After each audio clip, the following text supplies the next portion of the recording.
It is Thursday, the 18th of July 2019. Now, it's polling day for the PCC by-election.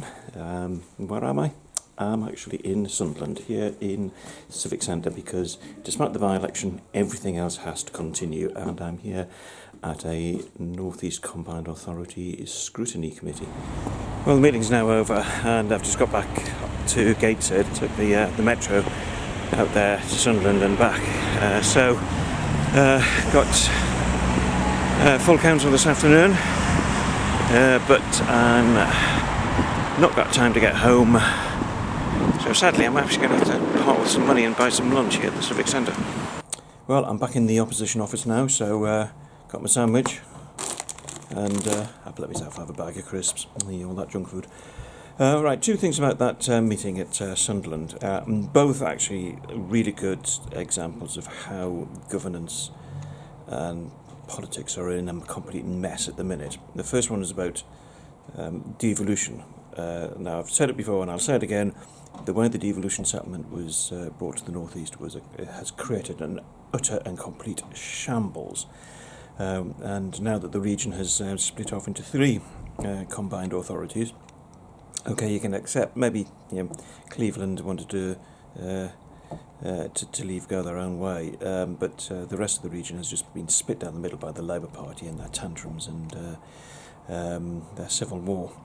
And a lot of the meeting today was taken up by discussing the arrangements that have been put in place for the two different parts to continue working together.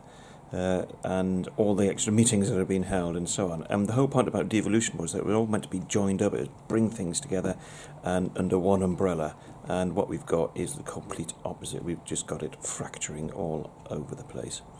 And the second issue, which I went particularly for and I raised, was we had a number of programmes which are EU funded through various things like the social fund and so on. And I was asking about what happens on the 1st of November if we have a hard Brexit, what happens with the funding for these programmes which are already underway, and what happens to those programmes which are in the pipeline to be decided after, to get started after the 1st of November. And nobody could really answer the question because simply the government can't answer that question. They say that there are guarantees in place, but nobody believes them, and it's just an utter mess. Nobody can plan. What a way to run a country.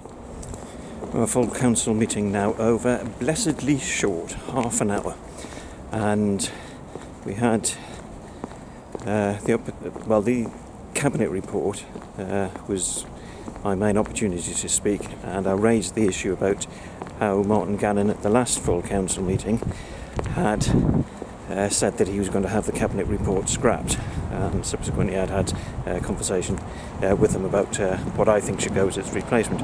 Well, the cabinet report was still there in its old form, and Martin wasn't there to be able to speak to the comments that I made about it, and it seems as though Catherine Donovan, the Deputy Leader, had no idea about the Cabinet report anyway, so they obviously communicate not very much.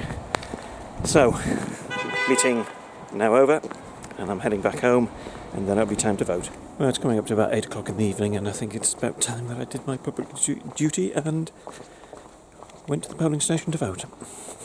So, the instructions on how to vote. I have just been in to vote. And yay, voted for that Wallace guy. I couldn't bring myself to put a second preference, so if my votes have to be redistributed, the votes for me, because the winner doesn't get over 50%, then my second preference won't be counting.